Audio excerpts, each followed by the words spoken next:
Hi, we're going to continue our conversation of how Paul pursues Jesus. In our last video, we saw that Paul pursues Jesus exclusively and intensely. Exclusively, he says, this one thing I do. I used to do a bunch of stuff, and I used to glory in a bunch of things. I used to find my identity and my credibility in a bunch of things, and now it's just one. This one thing I do. And he orders all of his habits, he orders his days, he orders his seasons, he orders his faculties, his abilities. He orders the way he inhabits his relationships and his work around this one thing, to know Jesus. It's not one thing to be spiritually successful, to reach the whole Roman world for Christ, to eradicate slavery in Rome, to eradicate slavery someplace else, to eradicate, for us, poverty, to eradicate the sex trade. It's not to change the political climate of our country. It's not I order my entire life. I stay up late at night. I work myself to the bone like a workaholic to answer some deep-seated question about my credibility, or about to make a difference, to be important, to be read. It's not that. It's not that I order my life around the bearing of fruit. It's that I order my life around the abiding in the vine. I order my life around knowing Jesus. And I let the fruit come, but around knowing Jesus. And he doesn't go at this kind of like lackadaisical and sort of strolling through his spiritual journey and seeing what happens. He says, I push, I strive, I reach, I go at this. I go at it hard. I just do one thing, and I do it with all I've got, right? Intense. Then he says this is normal. He puts to rest the false notion that this kind of discipline, this kind of pursuit is for super Christians like Mother Teresa or Francis of Assisi, or pick your favorite missionary from recent history. It's not that that is super normal, abnormally good. It's that it's just normal. And he goes on to say that there are lots of people, there are a lot of believers who order their lives in a way that effectively makes them enemies of the cross of Christ. That's super scary and terribly sad. But he says their God is their belly. So their daily schedule, their liturgy of life is ordered around their appetites. Is ordered around how they feel and how they want to respond to that feeling by answering an appetite. Their God is their belly. They glory in their shame. They're proud of things about themselves that are not virtues. Another way to say that is they celebrate shameful things. Like they're entertained. Their entertainment is characterized by terrible stuff, and they find that good. These people are not normal. They are typical, but not normal. And they're not to be followed. Okay? They're not to be loathed. They're not to be despised for their weakness, but they're not to be followed. You should not order your life the way they order their lives. He says you should look around for people who order their lives this way. Exclusive, intense pursuit of Jesus. Abandonment of other pursuits. Exclusive, intense pursuit of Jesus. He says, look around for these other people who do this. Mark them as examples. Okay? Then he says, co-imitate me. So he says, imitate me. Imitate me. He says the same thing to the Corinthian believers. Imitate me as I imitate Jesus. This word is so helpful. Let me tell you why. You are not unique. Sorry, I know that might have hurt your feelings. You are unique, but you're not. Let me put it to you this way. I get told the way you're trying to order your life is great. You're naturally a self-disciplined person, and I'm not. You know, I'm artsy, or I'm kind of like laid back, or I approach life, more responsibly. So that ordered life, exclusive, intense pursuit is fine for you, but it doesn't work for me, and I got to find what works for me. Kinda. Let me deconstruct that for you. I'm not a naturally self-disciplined person. I'm a lazy person. I'm a deeply lazy person. I was really smart. When I was a kid, I was really smart. I never had to do any homework. I just did it all on the bus on the way home. Like, I blew through it. I aced everything. And I could just be lazy. I could just sort of do nothing, and everything worked. And that's how I learned to live. I learned discipline in the martial arts, and then it took me a long time, as I've said in previous videos about spiritual disciplines, to like apply that to my own spiritual journey. But here are the facts. I'm lazy. I'm lazy. But when I really, really want something, I want to learn how to get it. And there are ways to get it that all people have to follow in order to get it. If you want to pursue Jesus, you got to pursue Jesus the way Jesus is to be pursued. Now, that said, you are a snowflake. Every snowflake is unique, maybe. There's no way to study that for sure, but it seems like every snowflake is unique. There's some randomness in the patterns. And everyone exists only for a moment and then it's gone. Do you know why it exists only for a moment and then it's gone? Because it's water. Every snowflake is unique in that it's shaped differently, but every snowflake is made of water. So if you want to say, like, I'm unique and the rules don't apply to me the same way they apply to other people, okay, let me put you on a hot window and watch you disappear because you're made of water, like all the other snowflakes. You are unique, kinda. You are exactly like all the other snowflakes, mostly. So am I. And that's not bad news. That's not conformist news. That's really great news. Let me tell you why.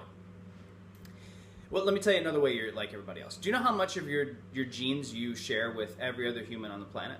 Not your pants, like your genome, your DNA. You are, I've read two different sources on this, and they're different, but you are between 98 and 99.6% exactly the same as every other human being that's ever lived on the planet or ever will ever. Billions and billions of people share 99% of what it is to be you with you. You're only like part of a percent different. I'm only like part of a percent different. Do you know why that's fantastic news? Because when I go to the doctor and I'm like, I've been having this terrible pain in my right side and my eyes are like turning yellow and none of my plumbing works right. He doesn't go, well, I'm gonna have to open you up because everybody's different and everyone's unique and who knows what organs you have on your right side. He doesn't say that to me. And he doesn't say, well, there could be a million reasons why your eyes turn yellow. For all I know, your kidneys empty into your eyes because everyone's unique and who knows if your eyes are just yellow because you're peeing in them. Right? He doesn't say that to me. He says to me, your liver is malfunctioning. Do you know how I know? Because when livers in all humans, who are basically the same, malfunction, your eyes turn yellow and your plumbing stops working. And your liver's on your right side, and when it stops working, it hurts. And look, your right side hurts. I bet you're having liver problems. We can narrow down all the bajillion medical reasons why you could be in trouble and just focus them down to you have liver problems. That's really efficient. It's very helpful. It's super helpful too to go to the doctor and be like, I'm having pain in my side and my eyes. And he's like, that might be normal for you. There's no way to know because everyone's unique and maybe it's normal for you to have pain in your side. How would you know? Because everyone's unique. So everyone's unique. This is the part I want you to hear too. There will never be another you. There will never be another you. The loss of you on this planet, would be an absolutely unrecoverable loss. You cannot be replaced. You must steward your life as though it is the only time it will ever happen. Because it's the only time it will ever happen. You will never be repeated. You're just you. But most of what it means to be you is just like most of what it means to be me. And that's really great news. Because the stuff that works for people as they follow Jesus will work for you. You don't have to invent this. You can just follow people who know stuff. You can just follow people who know the path. Follow me as I follow Jesus. If you can't see Jesus, it's all right. Look at the back in front of you. If it's on the Jesus path, and you'll know because it's exclusive and intense and it's ordered at Jesus, then you can just take the steps that person's taking and it'll get you there. Now, don't imitate the effect. I remember being in seminary, and these preachers would come, and they're great guys, really likable people, as far as you can tell from when they're talking on a podium to, 5,000 of you. And they'd be talking, and all the guys in the seminary would start talking like that preacher. And sometimes they would even start dressing like that preacher. They would affect similarity. They would take on the mannerisms of the speaker. I don't know, did they take on the discipline of scripture study that speaker employed? Did they take on the ordered life of praying deeply and finding all the funky motives and rooting them out before they go stand and speak? Did they acquire the habit of listening carefully to God? Because once you've been speaking from the words of God for a long time, you know a lot of the story, and it's easy just to start talking. But if you're not saying to the crowd what God wants to say to the crowd, then you're talking over God, and you're in trouble, right? Did any of these seminary students, did they have 30 years of cultivating the discipline of quietly listening to God to hear from him what he wants to say to people? Did they imitate his practices, or did they imitate his effect? Paul says, co-imitate me. Imitate me as I imitate Jesus. And imitate others who are imitating Jesus. But imitate their practices, their formation practices. Imitate how they chase Jesus. Don't try to imitate the fruit. Because you are unique. And the fruit of your pursuit of Jesus, even if you pursue Jesus exactly the same way that that person pursues Jesus, will be different. Because you are, in fact, different. And the same. And different. All right. Last piece. I think we're going with green. It's communal.